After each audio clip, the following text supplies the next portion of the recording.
റിയാസ് മൗലവി വധക്കേസിൽ പോലീസിനും പ്രോസിക്യൂഷനും വീഴ്ച പറ്റിയിട്ടില്ലെന്ന് മുഖ്യമന്ത്രി.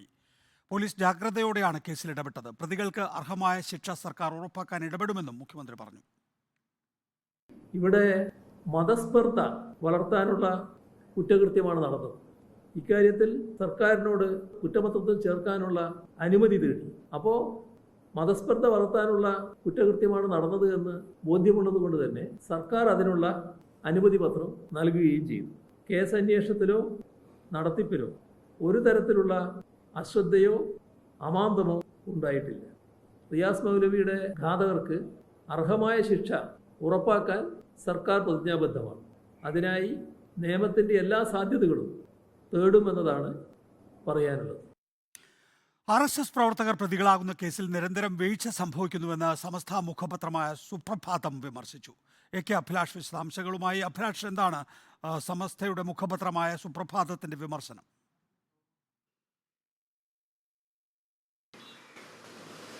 നികേഷേ, സമസ്തയുടെ മുഖപത്രം പ്രധാനമായും പറയുന്നത് ഇത്തരത്തിൽ RSSകാർ പ്രതികളായി എത്തുന്ന കേസുകളിൽ നിരന്തരമായ വീഴ്ചകൾ സംഭവിക്കുന്നു.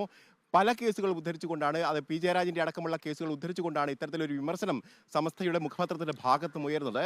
പ്രത്യേകിച്ച് ഇപ്പോൾ ഈ റിയാസ് മൗലവിയുമായി ബന്ധപ്പെട്ട വിഷയത്തിൽ ഏതെങ്കിലുമൊക്കെ തരത്തിൽ വീഴ്ചകൾ സംഭവിച്ചോ എന്നുള്ള സംശയങ്ങളാണ് സമസ്ത മുഖപത്രം മുന്നോട്ട് വയ്ക്കുന്നത്. പ്രധാനമായും തെളിവ് ശേഖരണത്തിലടക്കം കോടതി സൂചിപ്പിച്ചതുപോലെ ഏതെങ്കിലും തരത്തിൽ വീഴ്ച സംഭവിച്ചിട്ടുണ്ടെങ്കിൽ അത് ഒത്തുകളിയാണോ എന്നുള്ള സംശയം, അല്ലെങ്കിൽ മധ്യസ്ഥ ശ്രമങ്ങളുടെ ഭാഗമായിട്ടാണോ ഇത്തരത്തിലുള്ള വീഴ്ച സംഭവിച്ചതെന്നുള്ള സുപ്രധാനമായ ഒരു ചോദ്യം കൂടി സമസ്തയുടെ ഭാഗത്തും ഉയർന്നു വരുന്നുണ്ട്.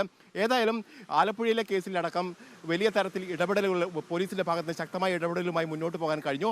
പക്ഷേ ഷാൻ വധക്കേസിലടക്കം അത്തരത്തിൽ ഇടപെടലുകൾ ഉണ്ടായിട്ടില്ല. അതായത് RSS പ്രവർത്തകർ എതിരായി വരുന്ന അല്ലെങ്കിൽ പ്രതികളായി വരുന്ന കേസുകളിൽ ശക്തമായ ഇടപെടൽ ഉണ്ടാകുന്നു, അല്ലെങ്കിൽ ഇത്തരത്തിൽ വീഴ്ചകൾ സംഭവിക്കുന്നതിനുള്ള ഗുരുതരമായ ആരോപണമാണ് ഉന്നയിക്കപ്പെടുന്നത്. പ്രതിപക്ഷം കഴിഞ്ഞ ദിവസങ്ങളിലടക്കം വലിയ തരത്തിൽ സർക്കാരിനെതിരെയും പ്രോസിക്യൂഷനെതിരെയും ശക്തമായ വിമർശനം ഉന്നയിക്കുന്ന ഒരു സാഹചര്യം ഉണ്ടായിരുന്നു. ഇതിന്റെ അടിസ്ഥാനത്തിൽ കേസിൽ പെട്ടെന്ന് തന്നെ അപ്പീൽ പോകാനുള്ള ഒരു നീക്കവും സർക്കാരിന്റെ ഭാഗത്തുണ്ടാകും. ഇന്ന് മുഖ്യമന്ത്രി തന്നെ പറയുന്നത് ഈ കേസിന്റെ നാളുവഴികൾ ഉദ്ധരിച്ചുകൊണ്ടാണ് മുഖ്യമന്ത്രി പോലീസിനെയും അതോടൊപ്പം തന്നെ പ്രോസിക്യൂഷനെയും ന്യായീകരിക്കാൻ ശ്രമിക്കുകയും ചെയ്തത്. അതായത് 96 മണിക്കൂറിൽ പ്രതികളെ കണ്ടെത്താനും പിടികൂടാനും സാധിച്ചു.